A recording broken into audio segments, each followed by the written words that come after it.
Atio in Amsterdam writes to me, "Dear Paul, I love your videos." Thank you, sir. Can't say I understand everything. That makes two of us. But because of your many explanations, I understand more and more. Thanks.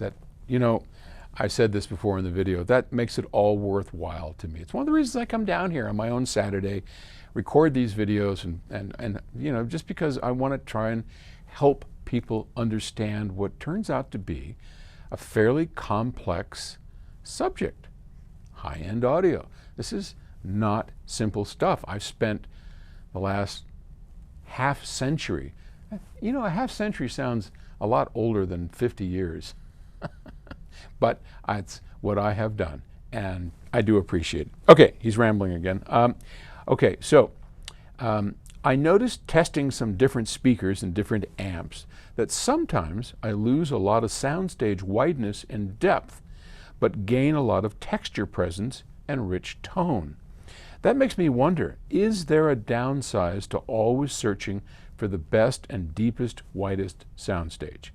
Does the exactness needed for great soundstage go against the rich tone and texture? Well, this is something I have preached to the high heavens for a long time, and you are absolutely right. Everything is a trade-off.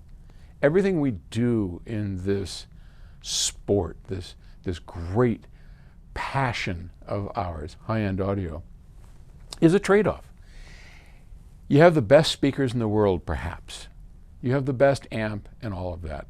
Well, now, even if you have the worst, best, mid, whatever it is, it comes down to setup.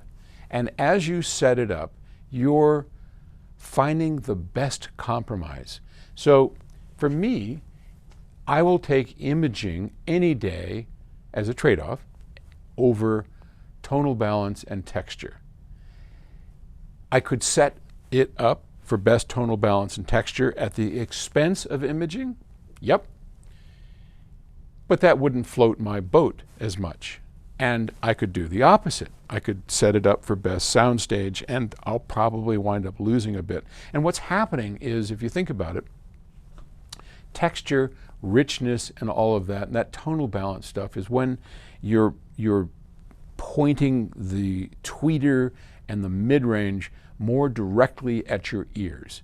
You will hear even our great Aspen loudspeakers, which have wonderful off-axis response, it isn't quite as perfect as the on-axis response. So as you point the speakers like headphones, or use headphones, you'll hear more intimate details, more intricate details. You'll hear more of the texture and whatnot that's in the music itself.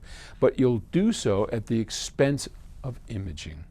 So the trick that I go over in my book, The Loudspeaker, or my book, The Stereo, is find the best compromise to where you get great imaging and great tonal balance and texture. And that is what it's all about. But at the end of the day, I've never had a system that has both perfectly. We get closer and closer and closer, but nothing is perfect. Okay, thanks for the question. Talk to you later. Bye.